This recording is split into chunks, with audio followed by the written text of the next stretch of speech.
Hello everybody, welcome back to the channel. It is Sunday morning. It's a little after 7 and I just helped Jared get another tote. We're still planting soybeans and whatnot on a early Sunday. Anyway, I just thought it was time I do another video, and today I want to do my third installment of Watch Us Grow here at Rutherford. And if you've watched the other videos, I've talked about some of the things that are going on, and I think this morning you can see, if you look at the top of the silos, all those pipes, turn heads, there's an aspirator up there, all that stuff, it's all, Isaac took it all off, put it all on new. And that was a huge job. I think they had a 130-foot crane here for about 8 days to do that job. Big job. Those silos are 100 feet high. Everything they needed had to be dragged up there either by crane or with a rope, and very time consuming, very labor intensive.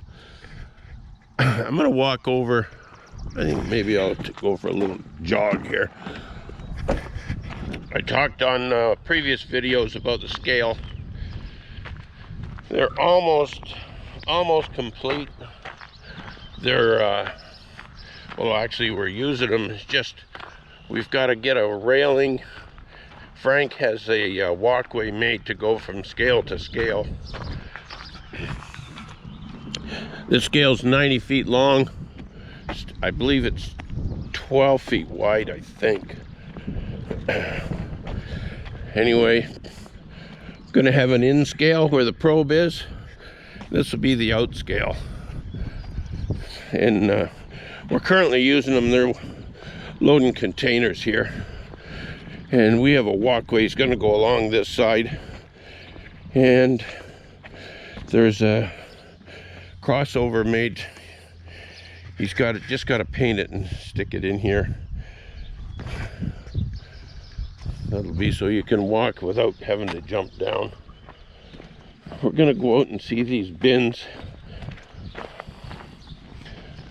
We're kind of using this cement area as a staging for all the pieces and parts, and there's a million of them. The floors are here. This bin was only a month, or two bins, it was a month late getting here.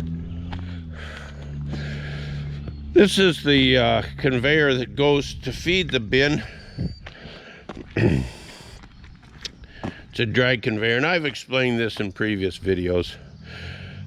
These are made right in Dresden at Jackson Seeds. Frank does that.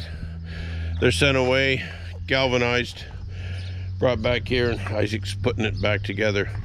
This is an in-feed hopper, and how we feed these drags, the grain only goes in the bottom half, and this thing, if you can see here, only puts grain in the bottom half of the conveyor, which is very important. That way it'll never plug. If you feed it in the top, it will plug. Ask me how I know. Anyway, these are roof stiffeners. There's lids. On Friday I dropped these pipes off. They're for the turn head. Like I said, there's a lot of pieces and parts to make this thing work.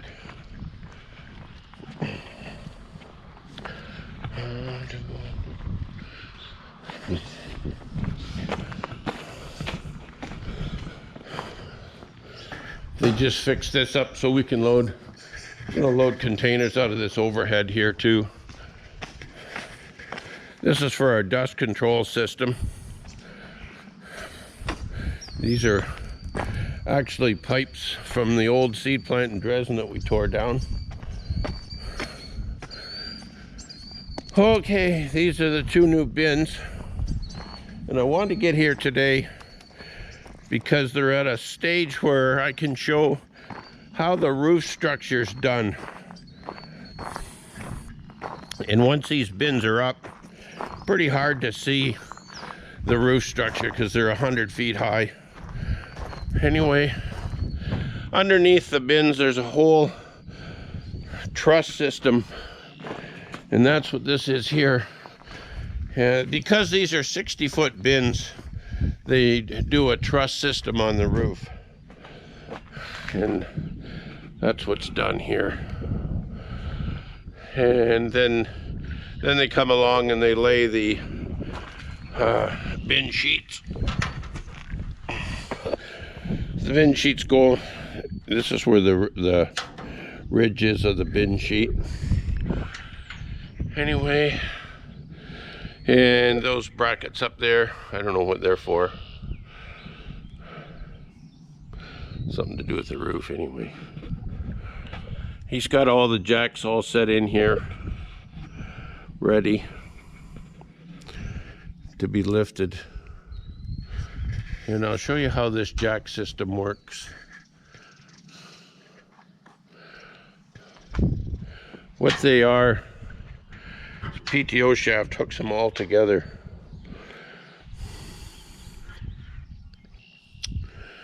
And anyway, it lists it all at once. We'll go in this bin. I thought it was a good opportunity this morning. They have an opening in it. These bins are from Manitoba, Canadian made, I might say, from Manitoba, West Steel.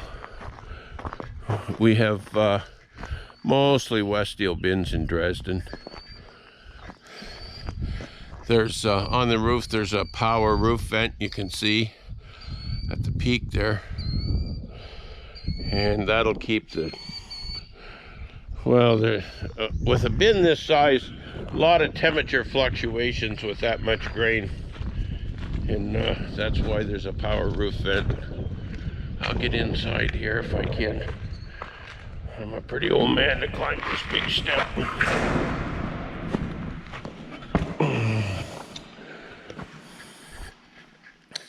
Anyway, I hope you can hear me. It's going to echo. This is how they lift these sheets. This is a hydraulic system. Unlike in the other bin, it's a driven with PTO shafts. And what they do, they put that bracket on there and they lift the bin 2 sheets. They can do 2 sheets at a time. No, yeah, they can do 2 sheets. So they'll lift it 1 more time. And it's a run with a central power pack here in the middle. When it's running, it's very noisy. If you can imagine a gas engine screaming in here. All the hydraulics come out of this one manifold. Anyway, this works amazingly well. You can see that roof structure in here. In those brackets, there's a ring goes on those brackets that I didn't know what they were for. And with this style of roof, the wind braces go under the roof instead of on top of the roof, as you can see.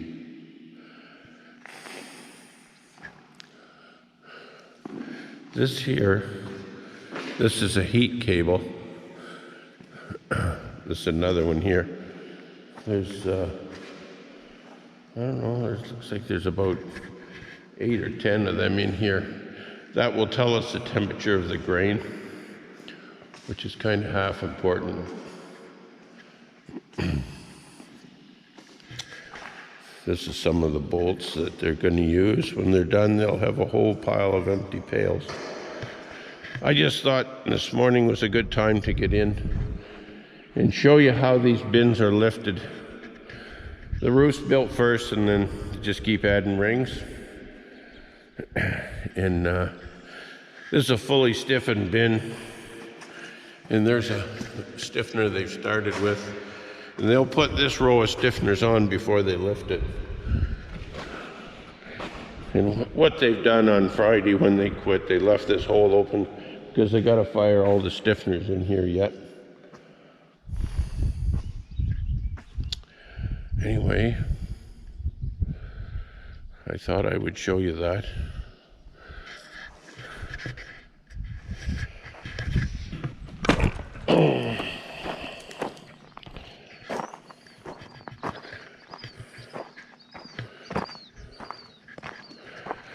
Anyway, everybody's worried. I get more comments, you know, are you going to be ready for wheat? Well, this elevator's taken wheat for 50 years without the bins. And Isaac assures me the first bin will be done ready for wheat. Wheat is early this year, and the bins were late, which is unfortunate. But anyway, wheat's not an issue. We're ready. They are cleaning out silos here now. And we fumigate them, dust them, so there's no bugs. And that's what this machine is for. There is a sweep auger system, but we use this grain vac. Again, it's Canadian made in Guelph, Ontario, I believe. Anyway, we like that. It's quicker, easier. And while I'm here, I'll take you into the hydro room. This was supposed to have been done, and it's not done yet, but anyway, it's going to happen. I stuck yous in here last time, but they've done a little bit of work since then.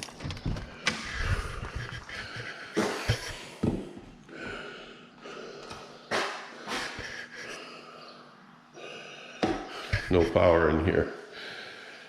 Anyway, we have all the disconnects are in here, and it's just a matter of feeding the wires in these holes along the bottom into these panels. Feed the main in, and this will be ready to go. Transformer makes the 220 and 110 for this building only.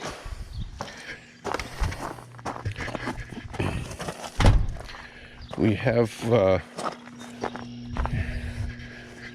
we're ready for the pad mount transformer, which goes on this vault. I'll get around here.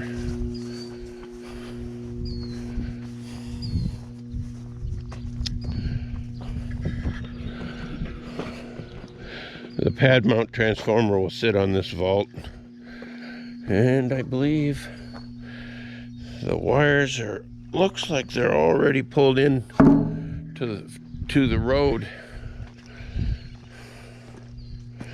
They're buried in that tile.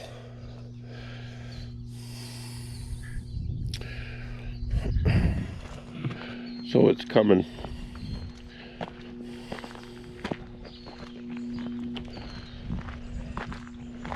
Oh, maybe those are the wires from the building. They go out those 3 conduit into the vault. Then they've got to bring them from the road in. That's not done yet. Anyway, every day something happens here, but this is a huge project. You can't imagine. And it's kind of been needed for a few years. Anyway, that's the 2-cent tour of how we're growing here in Rutherford. And anybody, if you grow wheat in the Rutherford area or beyond, or soybeans and corn for that matter, will be ready at harvest to take your grain, buy your grain, whatever. Anyway, if you've enjoyed this video, give us a like. And if you haven't subscribed, go ahead. And please leave a comment. And I'll catch you on the next video.